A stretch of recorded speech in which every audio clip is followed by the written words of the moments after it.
this is what allyship and sisterhood looks like. Having conversations, getting as intense as we did on our last segment. But I was a Reno native right there. I worked in that building for 8.5 years. I think when you go out of your way to be nice to even the mean girls, and it doesn't mean that we have to be close friends and companions, but leave the door open to where if they need to know something or if they need you, that they can come to you because you've always treated them a certain way. Right. I like that. And then I'd go back to the office. I did that a lot. And so for me, that's where I found that balance. Not missing That's dinner. really badass. That's Yeah. right. Well, honestly. you know, If you've been watching with us, please share, comment, like. We'd love to hear your thoughts on these topics. Welcome to Girl Time in Reno. On today's segment, we're going to talk about the beautiful gifts that are women. And we get to go through a couple of different segments. We're going to talk about what it looks like going through menopause and dealing with different health issues as we age. We're going to talk about motherhood. We're going to talk about being a young woman and a young professional. Lots of different topics today, and we're excited to dive deep. First, before we get into that, when we were discussing topics to bring up, Leela brought up a really great topic about the idea of allyship in sisterhood and what it looks like to really be an ally to your fellow woman. Do you want to elaborate on that? So just something that my sisters and I work on. We like to call it my sister cousin too, but they have something called sister what? My sister cousin. My sister cousin. Yeah, because I was raised around strong women and predominantly women in my life. So we just have created such a strong bond with each other. But I've carried that into my friendships, and that's something that I noticed that is hard. We have to build that. It actually does take that time to build, but we should be allies. And sometimes I have experienced this quite a bit where I come off genuine, but women sometimes can be so destructive to each other. Mm-hmm. And I just think that we already have so much against us. We are powerful. We are amazing beings. And for me, it just is, you have to start developing that and seeing what it looks like. This is what allyship and sisterhood looks like. Having conversations, getting as intense as we did on our last segment, but then coming back and being able to, share a glass of wine, coffee, tea together, and keep building from there and building on each other. It's good to have relationships with women. We cannot do without each other. We just can't. Mm-hmm. You got to have girlfriends. But for me, I even take it a step further, that everyone I meet, every woman that I meet, cross the lines, racial, just all of that. We're sisters. We're sisters. We're going to be best friends. And I just feel like, of course, you're not going to be best friends with everyone. But if you look at it through the eyes of we're sisters, then it's going to be conversations that we're just not going to have about each other. There's going to be conversations that we're not going to allow other people to have about each other or have about, and so I really take that personally, and it's made my relationships better, but it's also made me reach out to other women and become like, you just have that connection, that bond, that instant bond. So yeah, I just believe in let's be sisters. Now, if you want to be the evil stepsisters from like Cinderella, then you can be that. But we all still sisters, right? So yeah, lifting women up in any moment that you can, in the place that you can. But also, here's what it looks like as well: is accountability. Yeah. Is if I see and notice another woman tearing down another woman, I'm honestly going to be like, you need to do that work for yourself and reflect. Why is this something that you're putting out there? We have to look at our insecurities, because we should be lifting each other up. I look for moments like that. Even if somebody isn't really vibing with me, I'm like, okay, let's, you might not be my cup of tea, but we still can have a common goal, and I'm still going to lift you up in the chances that I get. And I think that comes down to empathy, right? Just, it's such a social skill that sometimes can be very lacking, and it's not something that's talked about in our schools. It's not taught necessarily, but it's it comes back to the golden rule. What do you think, Shivani? So in college, I was in a sorority, and then right after college, all through starting when I was 17, I started working at a salon, Genesis. And I was Oh, wow. and I That's was a Reno native right there. I worked in that building for 8.5 years. So I had my sorority experience, and then I had the salon experience. And so I felt like for a long time I only knew how to deal with women, because it was my whole life was all women at work, all women at school. And those two experiences really taught me a lot about finding the right kind of women to surround myself Right, with. yes. And like, I almost feel like I've got this gut instinct about a mean girl, and I see them coming and I just go the other way. Well, you were bullied, right? Yeah. You got it. And I think that, and my whole life has been so much better by surrounding myself with positive women. Like, the girls who were in my sorority taught me how to be a mom 10 years later. And then Laura and I created a professional networking group, and the women that we met are like my role models now. I'm here getting to do the show because of Laura. And so I feel like so much of my life and my success and my happiness has been because of having positive female relationships and having that radar for mean girls, and just Yes. being like, nope, Yeah. out, away. Yeah, I own a salon currently, so I'm getting a lot off of what you're talking about. And my number one barrier to entry, the first thing that I'm evaluating is, are you nice? Right. It's nobody wants to come to work and feel that they're in that mean girl environment, but at the same time, I don't want to judge our mean girl sisters. Like, where does that come How from? do we help right? You're right. I feel like there's something behind that. There's something that's fueling them to feel that way. Because I'll own it. I've had that prejudice where I'm like, oh my gosh, I'm like, what are you doing? I was like, you have fire in you right now. Like, I'm like, why do I feel like this? So I agree. You can't just shoo them away. But again, that's accountability. So there's some people that I'm like, why are you? Hold on, what's the issue here? Let's talk. Yeah. Right? It's like balancing that idea of, okay, you are the top 5 people you spend your time with, you become, right? Yeah. But then that other idea of, hey, loving everyone and hurting people hurt others, and, having the opportunity to make an impact in somebody's life. So it's like that fine balance. It's the killing with kindness. And I was going to go to Shonda on this, because I think when you go out of your way to be nice to even the mean girls, and it doesn't mean that we have to be close friends and companions, but leave the door open to where if they need to know something, or if they need you, that they can come to you because you've always treated them a certain way. Right. I like that. And that's hard, because when I'm gonna be honest, when I see people mean girl, I see people bully people, I want to be done with them. I don't have time for this, and I definitely don't want that in my space, but at the same time that I have a group of over 700 women, I have to deal with these different, people. And I tell you, sometimes it's rough, but I'm finding out that the mean girls, the lash out, say all that stuff, behind closed doors, they will fall apart on you so quick. But you got to get past all of that stuff. So what I try and do for myself is to make sure that I'm being fair. I like that. And it's hard, because I may want to do something for you that I don't want to do for Shonda, because Shonda is a bit much, right? And so, but if I'm extending it to you, I make sure then, I'm just using that example because I love Shonda. But I have to make sure that if I extend it to you, that I have to extend it to Shonda. And maybe before I extend it to Shonda, I may have to go into some prayer and meditation, so it comes out genuine and authentic, so that she receives it and she's like she really meant that, even though I think she's mean. And it's tough, y'all. It's I think we said it in the last segment, it's something you have to work on every day. Gotta want it. Yes. Yeah. You have to work on that every day. Some And then days that I don't get it so grounding, right. It's that community over competition. My sisters are not my competition, right? And if we go into every conversation with that, and really scaling back to any judgment, because oftentimes it's a mirror situation, right? Where maybe what's rubbing us wrong with somebody else is just a mirror for maybe some of our own opportunities. But what does allyship look for Shonda? I know that you brought up wanting to talk about a topic of going through menopause and just different health challenges as we age. What does allyship look like in that? You mean sharing my health with other women? Well, just women coming alongside and supporting and being a sister through. Because women this don't experience. talk about stuff enough. No. Yeah, I've never. We don't had- prepare each other for the next phase of life enough. No. Or the stages that we go through.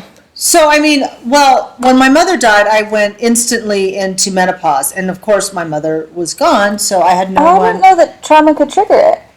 It did. Oh yeah, your emotions are Wow. strongly tied to Yes. emotionally. It is normal for us to have that physical, any physical reaction. Okay, sorry. No, that's okay. And then she was gone. And so then my body changed. I was also a caretaker for my in-laws. And so I had a lot of stuff going on. And then I became severely inflamed. And it was the weirdest thing because I stayed a size 10, but I was super inflamed. And the scale said that a different thing. You could see it in my face. It was scary. I didn't understand that it was my hormones because, again, I didn't have anyone to talk to about it. And every single woman, her menopause is different. Yeah. So what works for one lady doesn't necessarily work for another. So there was a lot of trial and error there. Yesterday I was inflamed, but I'm a lot more in tune with my body. I try to drink a gallon of water every day. I'm doing hot yoga now. And I'm trying to take in electrolytes and stuff. So I'm very conscious of keeping my body so I'm not inflamed. I didn't like the way I looked. I didn't like the way I felt. I felt sluggish all the time. So women's health is, I'm just staying really healthy for myself now anyways because of COVID. Right. Because I was like, oh, no. So I have a wellness doctor I see, and I take a lot of really powerful vitamins. So I'm all about that. Do you talk to your daughters about menopause and Yes. and just like what you went through and what you feel and all those things? My mother was a debutante, God rest her soul, and so she wasn't going to talk about Right. those type of things anyways. What's But causing you the inflammation? What is, like, what? So the inflammation would start, I have Hashimoto's disease. Me too. And so then the inflammation was because I was so highly, I was so dehydrated. And when we first went into shelter in place, I felt so out of control, right? The only thing I could control is what I was intaking in. And so I purchased this hydro gallon, and it has like 8 o'clock. You're almost there. I have that, 10 yeah. o'clock. Yeah. It starts telling you this, and I was like, 8 o'clock? Okay, it's 8 o'clock. Oh, I'm going to go 10 o'clock. And so that was what I was doing. I was like fighting that or kind of challenging that water jug. And then the inflammation started to go away because mine was caused by being dehydrated. Okay. But then I get a lot of, I get stressed too. Especially with the Hashimoto's, Hashimoto's they definitely cause our stresses bodies me to out. start to have that. So I have Hashimoto's. For you, when did you start to have your onset for Hashimoto's, or when did you find out that you have it? All of this happened when my mother passed away. It was smooth sailing for me. That is very normal, though. A lot of people with autoimmune or Hashimoto's and things like that, it can onset from an extreme event. It can lie dormant a lot of times too. And It did, yeah. And then Autoimmune diseases are just one of those topics that there's not a lot of information out No. there. It's so hard. I mean, so I found out I have Hashimoto's because I had a 4-inch tumor on my thyroid. oh my gosh, And I didn't even know I had that until my husband had to go get his thyroid removed because he had a smaller tumor. His was actually papillary cancer, but mine was benign. But it was then they said, "Oh, you have Hashimoto's," and I never would have known I had it because I've struggled with weight issues and energy issues and this and that, and you start to do that self-talk of like, oh, I'm just fat, or just kind of those negative things. So I thought, my neck's just getting bigger, like I just need to lose weight. I never really figured out that no, there's maybe something going on here. And now since learning about Hashimoto's, I've had to like really scale down and figure out, okay, what's causing the inflammation. And now I'm learning that a lot of people that have Hashimoto's, they can then evolve into lupus, which I know that's something that you struggle with too. yeah. And I mean that I know quite a few women actually that do have Hashimoto's, but for me, my onset of lupus happened during childbearing years, which is actually really common. But I had no idea. I was in a sea of I was alone. I was completely alone. And that's why I do talk about it so much now, especially among my fellow women and just in general, because you didn't even know. You didn't even think that this could be a thing. And I felt the same way. I was so tired and I just kept pushing myself. That's what we do, right? Especially as like a young professional. I said, I have a career ahead of me. I can't slow down like this. And it got to the point where my body crashed. And I had my hormones were severely affected. No, Okay. this is 3.5 years ago. Okay. And I was in the middle of nursing school at the end of it, and my body just crashed. And I was in the hospital with, my kidneys started to fail, and everything started to shut down. And it's crazy because my mother has the same issues. And she and my grandmother also, and then my great aunt, but they never discussed it. And that's, no. You know, I think we're onto something with this theme of autoimmune disorders. I know that we are using this segment to talk about women and celebrate women, but man, what a big issue. And I look forward to, in future segments and episodes, you know, just digesting it a little bit more and going deeper, and hopefully creating resources for other women that are watching, creating a sense of community. So if you're tuning in, feel free to comment, share, like this segment. Let us know your thoughts, and if you have any resources to offer your fellow sisters that are going through menopause, autoimmune disorders, anything like that. And thanks for tuning in.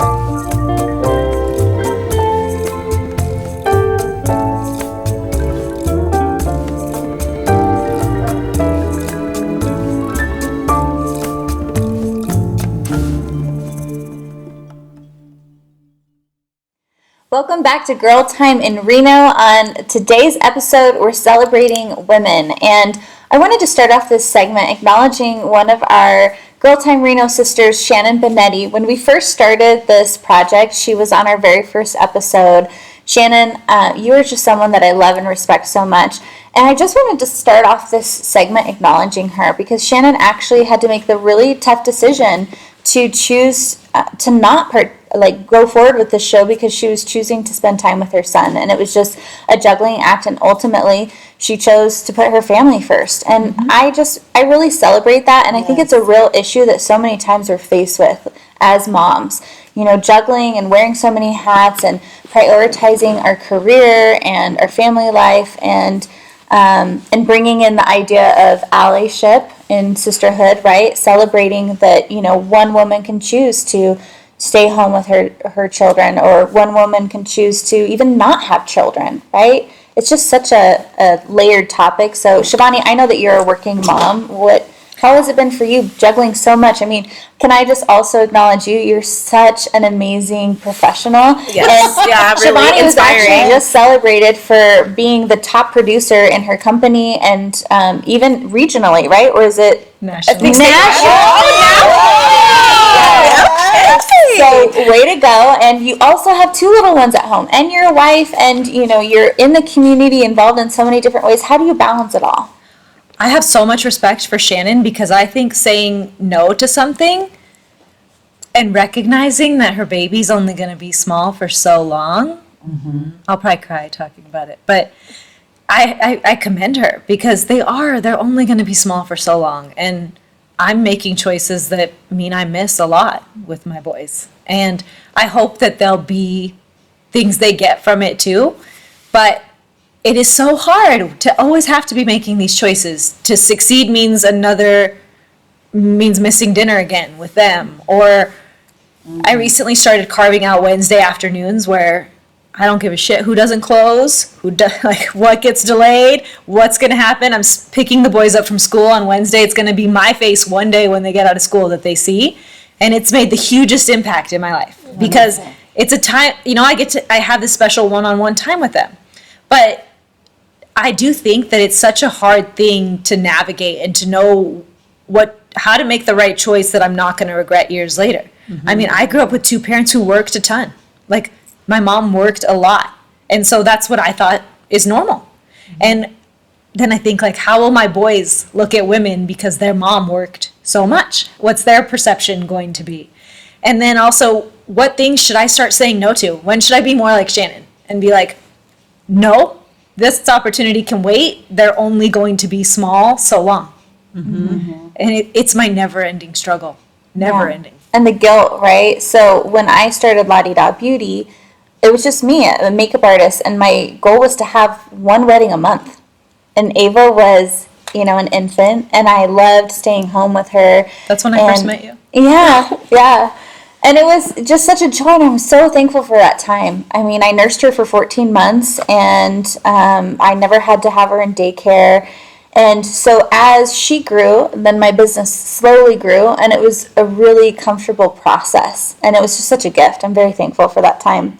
And now here we are 8 or 9 years later, and I went from having a goal of having one wedding a month, and then I started a team of 6 artists first doing weddings, and now we have 20 artists. We do over 100 weddings. I've opened a salon. It's crazy what you did. There's just so much, and then I have another business venture going on. There's so much opportunity, and I'm so thankful, and I enjoy that area of my life so much. But I also love being a mom, and now I'm in this new season where I'm navigating that guilt because, sometimes I just have to make the decision to, okay, I'm working with women in the beauty industry, and sometimes we have to have a meeting in the evenings after their clients, but that's really the time that I love to be present for Ava. And so even, was it last night or the night before, I was doing meetings all night long, and she's so good, she's so independent, and she knows okay, she has her calls that she sets up with her friends, and she does her homework, and she's so responsible. But at the end of it, I felt so guilty. Mm-hmm. And that's a hard way to feel because why do we feel that guilt? Where does that come from? And I think you change the way you feel about the guilt, and you don't it's not, be proud of yourself for feeling guilty. Be proud of yourself that you love your daughter so much that you don't want to miss those moments. Be proud of yourself that you've built a family that is so amazing that any second away from them is so hard. Mm-hmm. I think you be proud of yourself for feeling guilty. Gosh, you're crying. Yeah, that's I know. I know. Oh my gosh. I think about also is while you feel that guilt, I was raised by a single mom, and I watched so many of the things that she did to sacrifice for us. And watching you as a business owner, she's going to learn so much. And she's going to learn, same thing, hopefully she'll watch this one day, and she'll learn that it's important to say no, even when it's hard, and to take that time away. And also to know that she can also be a badass, just like her mom, and she can trailblaze and do it all. I know it's hard, but she'll be able to see, I think, that takeaway. Or your sons, they'll be able to maybe help uplift the women in their life if they, if they choose that, but if they choose to be with women and Right.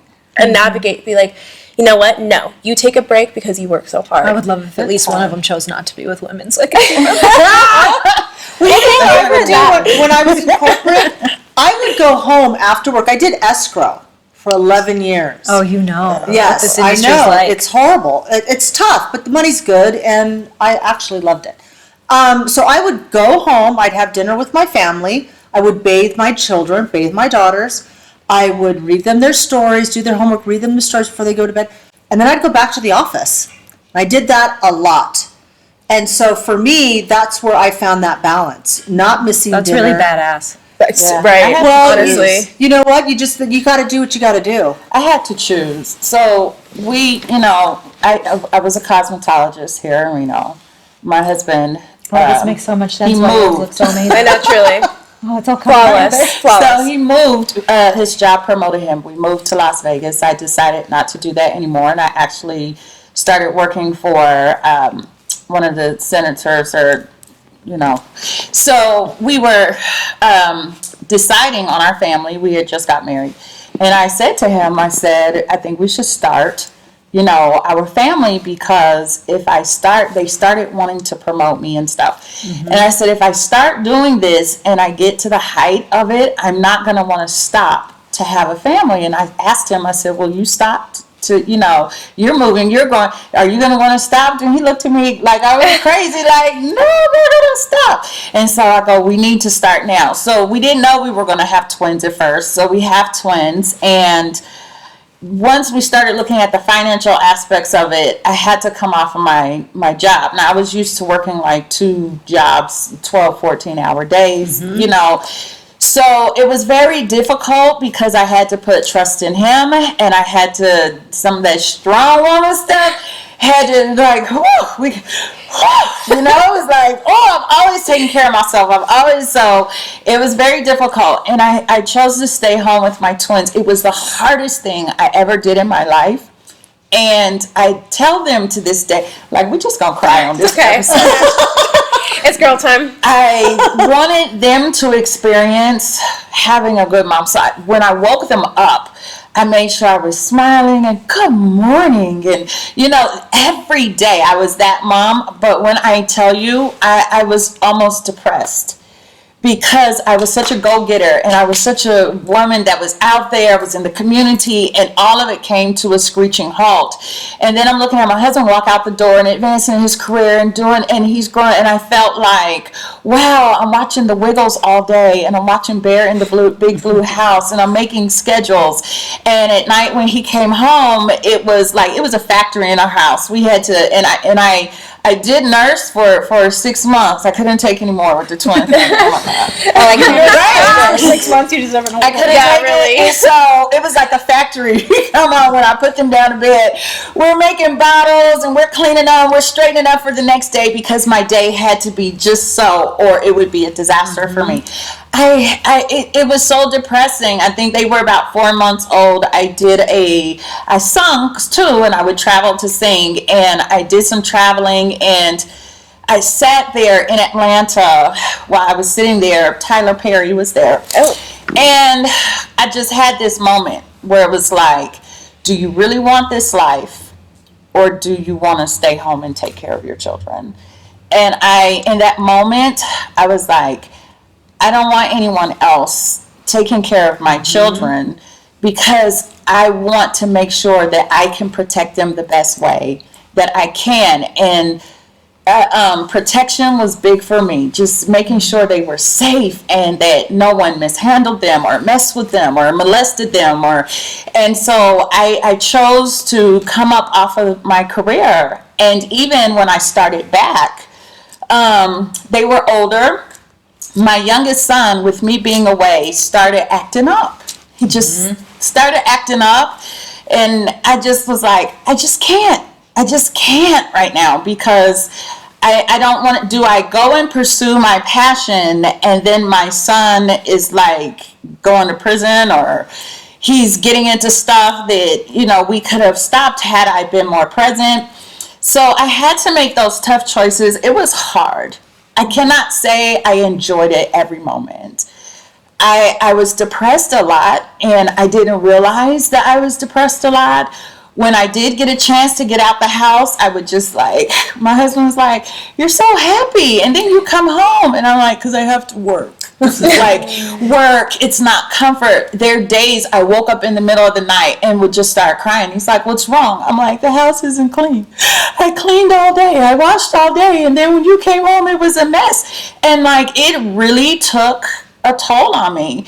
And so I have to say for women that I give the utmost respect for those that balance and looking at women differently who are still doing a career. I got talked about because I was home with my kids. I'm like, you home with your kids? Like, you better get out here. What if your husband leave you, cheat on you? You stopping your education, you stopping your stuff. My dad had the same conversation with me. Oh my gosh. Because that was actually how La Di Da Beauty started. Was I was pregnant with my daughter and I was working in insurance. And I was climbing that corporate ladder. And I had that same, I think, moment of, okay, wait, I have a decision to make. Do I want to put her in daycare? And is this worth it? And I had that protection mode of no one is going to care for her. She's a baby. She can't advocate for herself. And so we downsized. We moved into this tiny house in the ghetto. We just were, whatever we have to do to make ends meet. And I hadn't worked since I've always worked since I was 15. So same thing. I'm like, okay, I got to trust you. I got to trust that you're going to provide, and that's how I started staying home. But then the blessing that came from that is that's what gave me the opportunity to also start La Di Da Beauty and the current path I'm at. And I see you, and I see that you're such a champion of women, and you have this beautiful business now with over 700 women that you mentor and that you oversee. And I think it's really cool because I guarantee that your experience and your the sacrifices that you've made are part of your story and why you can connect. And I think having this conversation now, I'm just hearing the thing that at the end of the day, it's just about us, making our families a priority in whatever way we do. Because even now with Ava, and I was saying, with my daughter, I feel this guilt, but I talk to her every day that, mommy and daddy, all the work we're doing is for you and for our family. Like, this is all for us. And I really feel that in my heart, that they're at the center of everything that I do. And when I introduce myself, I say I'm a wife, a mom, and a businesswoman in that order. And it just resonates through everything I do. So even when I struggle with that guilt, I try to just stay centered in that. And so for you viewers watching, if you have any of these same struggles, if this is a theme that maybe you're feeling and you don't know who to talk to about, reach out, be brave. And I know that there are allies in your life that you can have these conversations with, and just don't be afraid to speak up, because you might find that you're not alone. And we're back for our third and final segment of this week's Girl Time in Reno, talking about celebrating women and sisterhood.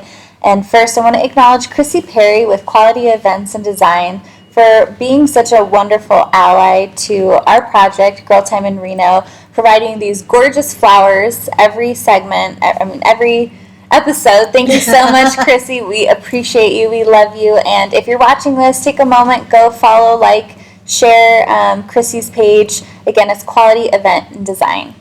So for the last segment, we've started talking about menopause, mommyhood. Now let's talk about the young woman, and what are some of the issues that you face, Leela? I'm looking at you because you're the youngest of our group here. What's it like for you, and talking about that? Who are your allies in your life? Who are my allies in my life? Honestly, some of the women sitting on this couch right now. But honestly, only some? Yeah. I meant all. Because we're missing some of our crew. That's why. But really, it's my sisters, watching all of three of us trailblaze as much as we are. I mean, it's profound. I always hype them, and they always return to me, but they are just trailblazers. One is getting her PhD at the age of 25. The other's about to sit for her for the bar and is doing a federal clerkship, working in appeals, which is, for those of you who don't know, it is a big deal, and it's a lot of work. And I condemn anybody out there doing that work. Wow. And it's a lot, watching my sister just talked about this. She just got engaged, and she talked about how she still made her relationship a priority, and how she was able to do this while she was dissertating. And that was really hard work, and it took a strong partner and everything like that to build into that. And I think that's something that you notice too. We were just talking about sacrifices as mothers, but there's also sacrifices that you make outside of motherhood as a woman. And what weighs heavy on your heart right now as a woman? This morning I was discussing with my partner about starting a family and what that looks like for us, and how I'm so career driven right now.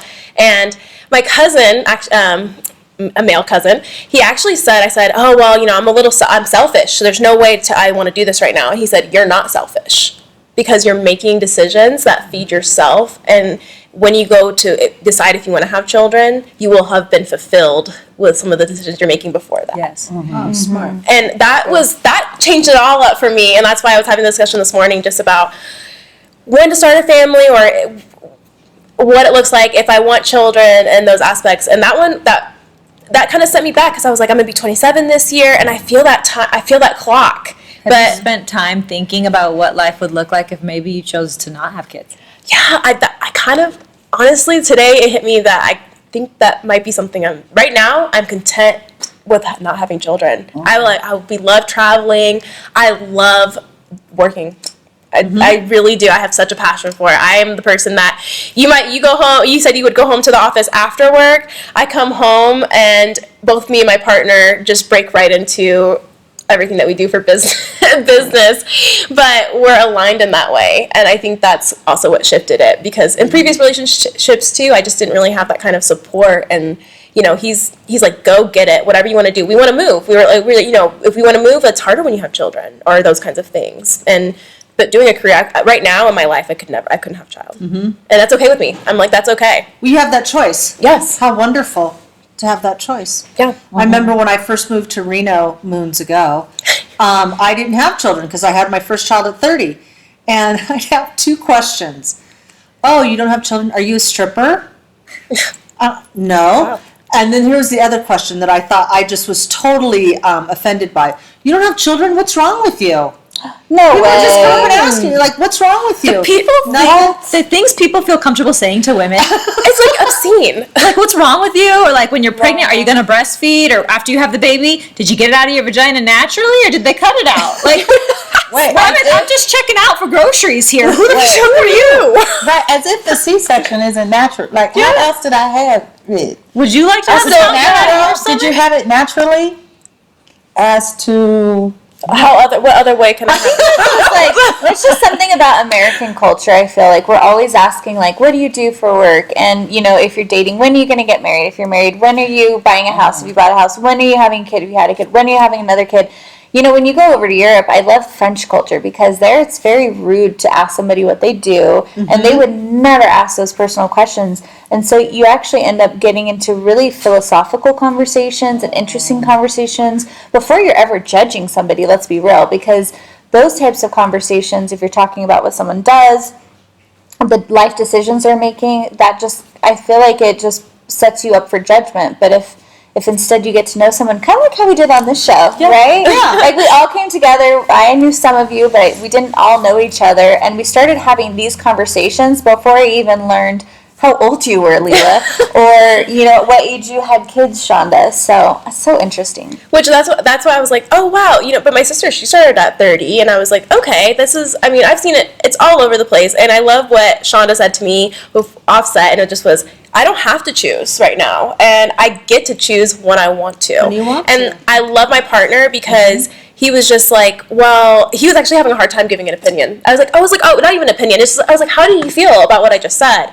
And he goes, honestly, he's like, it's your body and your choice. He goes, I never wanted a family until I met you, but I'm also completely content if we don't have children. And I just was like, who are you?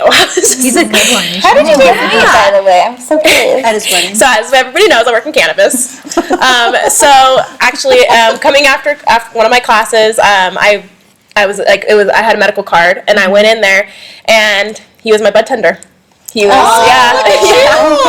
and he was my bud tender though for a year before he ever. I mean, he was always so kind. He said my name right the first minute. Like, he called my name back, and he just he was about to move to a different company, and he said, "This is my chance. This is my one chance." Aww, and he was bold, and he put it out there, and he's like, "She's not gonna call me. She's not gonna call me." And I remember going out to the car and telling my girlfriend, I was like, "Wow, he asked." I was like, "Remember that cute guy I keep telling you about? He's really nice." I was like, "He gave me his number," and then I called him, and I didn't want to date.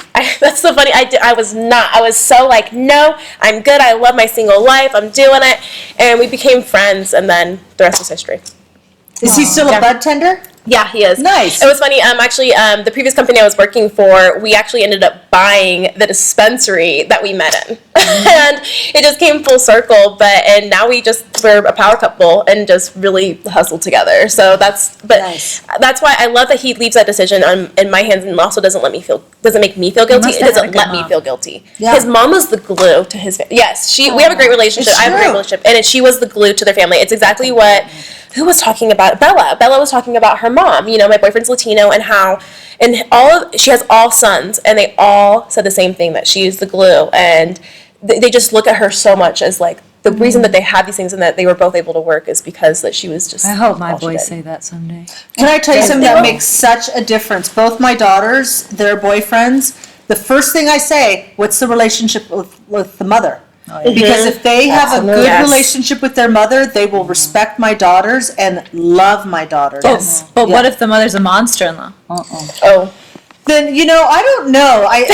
Because I never had a monster-in-law. Like, I had 2 mother-in-laws, and they both passed away, and they were both great women. But Greg, his relationship, I mean, he's like a daddy's boy. He's a all boy. But he adored his mother. And I knew the way he treated his mother and how much he loved his mother, he was going to treat me that way, and he does. So, but I don't know. I never...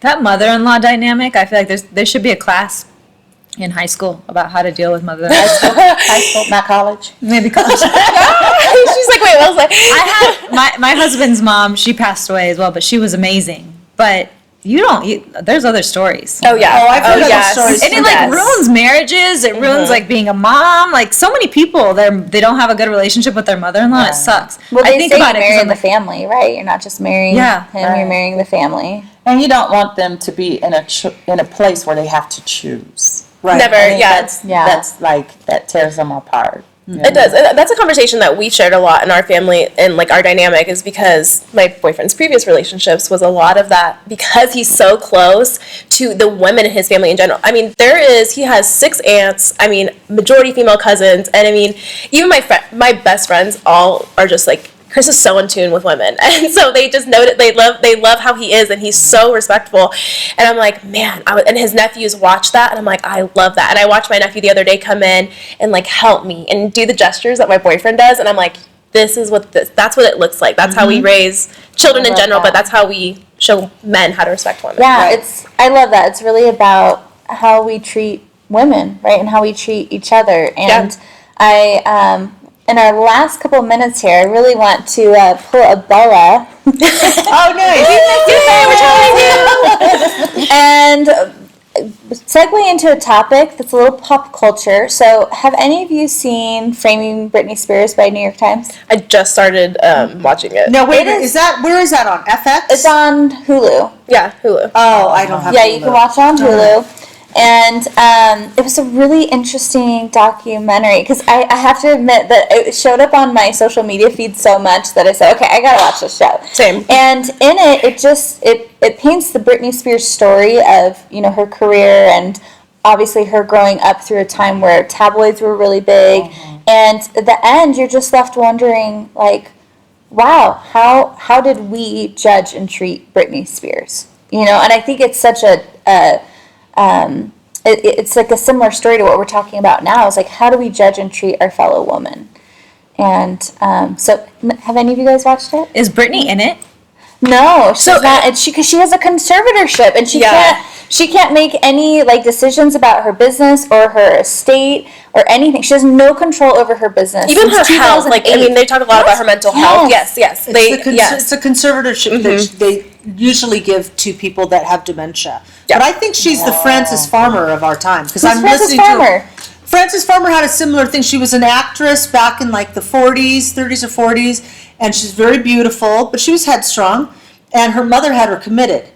And so Frances Farmer never got out of mental institutions because back in those days But you what's could do that. different about Britney, okay, is that she's working. She's like, she has She's her functioning. residency in Las Vegas. She can, you know, hold this whole career and job and all of this, and yet she still has a conservatorship. But it's like, if you're functioning enough to be working and, you know, having a Who's career put and this all in of place? this. Her father. Her father. Why can't she take it away? Because he's under the conservatorship now. Larry Rudolph was the manager that put her in there. He's the one that set it in motion. Because I'm listening to a Wonderly podcast about it, and it's fascinating. Because I knew her from the tabloids, right? Right. But Larry Rudolph, a manager, originally put her into the rehab. And she was fighting against that because she had her children, Kevin Federline, and all that. Well, the manager and the father got together. But it goes back into who the father is. The father wasn't a ne'er-do-well, but he was an alcoholic failure. He's the guy that he'd start gyms all the time in his garage and stuff like that. And he was alcoholic, and they could never depend on him. And so she really wanted to pull away from him. I think he was abusive. So I felt like this is a revenge for the father. And you're in finance, so you know, conservatorship, there's a lot of money in that. Yeah. He gets paid a lot of his daughter's money. That's not fair. It's No, not it's right. awful. So now there's No. this whole movement, like Free Britney Britney. Spears, or is it Free Britney? Or I think it's Free Britney. Free Britney's- Britney. Yeah, it's Yeah. Free Britney. Yeah, and because since she's gone silent, so she was, I guess she did have an Instagram and things of that nature, and then there was this whole podcast that evolved talking about the posts that she would post, because they were like, oh, these are her cries for help, and they would dissect it, but now she's gone totally silent, and she's not posting anything, and so they think that that's her way of revolting and saying she wants out of the conservatorship. Anyways, it's worth watching. It's really interesting. But again, for me, it's the bigger picture is how we judge and treat each other. So if you've been watching with us, please share, comment, like. We'd love to hear your thoughts on these topics. Thank you so much for joining us for today's segment of Girl Time in Reno, and we'll catch you next week.